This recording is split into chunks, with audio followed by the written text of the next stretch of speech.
eu queria continuar falando sobre esses movimentos fenomênicos, mas também sobre essa queda dimensional que eu já venho comentando em alguns vídeos. Por queda, você pode entender o fenômeno que deu origem ao nosso universo e a todos os sistemas de universos. E essa queda é dimensional, queda de dimensões, não uma queda espacial, como a gente está acostumado a imaginar as coisas. Por que ocorreu essa queda? Não vou entrar nesse mérito por enquanto, mas a questão é, se houve essa queda dimensional, a gente deve ter caído de uma dimensão máxima, né? Podemos dizer o infinito, né? o absoluto, e a gente caiu, né? Originou esse universo, e daí nós estamos lentamente e regidos por esses motofenomênicos ascendendo, atingindo o estado que a gente tinha antes de ocorrer essa queda. Bom, aqui tem uma frase bem interessante que diz respeito a isso. Olha só, eu falei lá atrás que a matéria e a energia não podem ser criadas nem destruídas, né? Tampouco o espírito, né? Só que a ciência ainda não chegou no espírito. Mas eu posso desmembrar, né? Picotar. Eu posso pulverizar, por exemplo, a matéria, certo?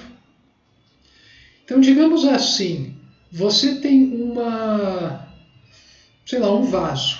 Você tem um vaso. Daí esse vaso você deixa cair no chão e ele quebra em milhares de pedaços. Você perdeu o vaso? Não, você não perdeu o vaso. Todas as partes que fazem parte do vaso continuam existindo e inclusive estão próximos ao chão onde você deixou esse vaso cair. A matéria da qual o vaso era constituído e ainda o estado que essa matéria estava não foi alterado. Nada mudou, não foi nada perdido. Só que a forma de organização, de coesão, né, que essa matéria tinha para formar aquele belo vaso, ela foi totalmente, quase, né, toda perdida. Você pode, se conseguir, for habilidoso, ir colando parte por parte e, com uma super cola muito boa, colocar o vaso de novo no seu estado original. Né? Você vai reconstruindo ele. Mas você tem todas as condições de reconstruir esse vaso, contanto que você tenha a cola, uma super cola boa, você tenha o tempo para fazer isso e também a habilidade, né, a criatividade, a habilidade mental de ir fazendo as associações com as partes, mesmo que isso demore muito tempo e você até tenha que criar um método para fazer isso. Mas você tem todas as condições de fazer isso, porque a mesma coisa que estava lá antes continua estando depois que a coisa ruiu. Essa metáfora do vaso, ela é muito boa para simbolizar o que representou essa queda do espírito, que o Baldry desenvolve no livro O Sistema, Gênese e Estrutura do Universo.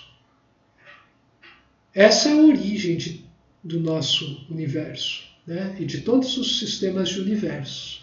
E então, quando a gente fala em queda, a gente não está falando em destruição, porque, como vocês muito bem já sabem, a substância é indestrutível.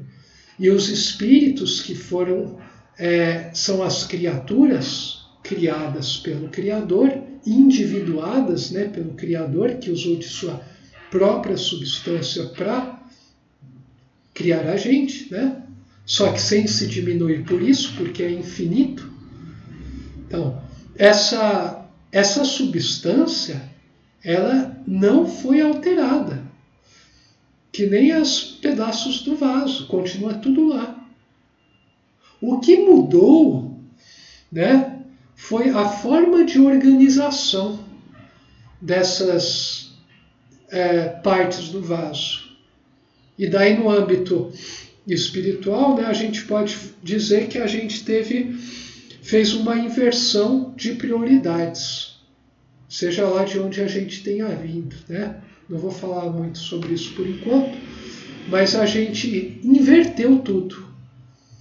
A gente inverteu tudo e com isso a gente se tornou também uma criatura invertida. A gente devia ter o espírito pleno, né, irradiante, e a nossa matéria lá encapsulada, e ao contrário nós somos seres altamente, né, com a matéria manifesta e o nosso espírito enterrado lá no fundo, né, enterrado no sentido metafórico. Tão enterrado, né, que a gente tem, muitos até hoje têm uma dificuldade enorme em admitir que o espírito seja uma realidade, o que é uma grande tragédia de nossos tempos.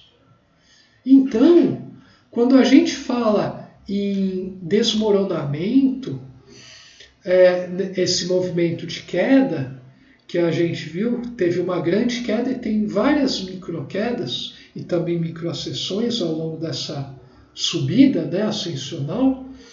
A gente não está falando na destruição da essência, mas na desassociação correta entre partes de um todo.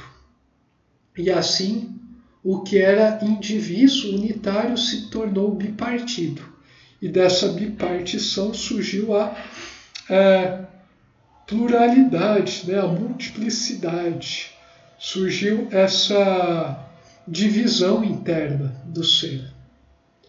Então, tudo isso aqui, isso é muito bem descrito num dos aforismos lá do Tao Te Ching, né? Só para vocês verem como a coisa é multimilenar. Mas os movimentos fenomênicos são um modo dinâmico da atuação da lei, que é o aspecto mecânico, no nosso universo, para a gente ir remontando esse vaso, né, que caiu e se despedaçou em milhares de pedacinhos. A gente precisa reconstruir o vaso.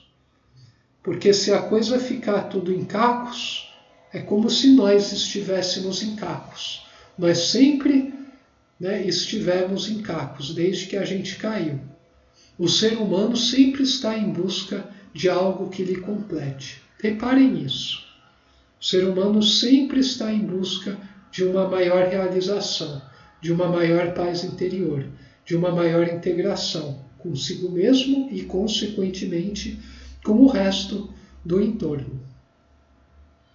Isso não é questão de opinião e nem isso é uma modinha, né? Isso é a realidade, é como as coisas são. Queira você goste ou não. Quer você use essas palavras ou não. Essa é como é a realidade, né? Então, é muito interessante relacionar essa dinâmica evolutiva universal com a lei que está regendo todos os níveis, está ocasionando essa evolução, e o porquê, né, disso ter ocorrido. E o que essa queda, né, e essa evolução significam. Isso é algo que vocês podem ficar... É uma visão que vocês podem ficar namorando durante o resto da vida. E vocês ainda não vão chegar a uma grande visão, né, a visão da realidade tal qual ela é. Tão profunda é essa cosmovisão. Bom, no próximo vídeo a gente vai falar ainda mais sobre isso. Até lá!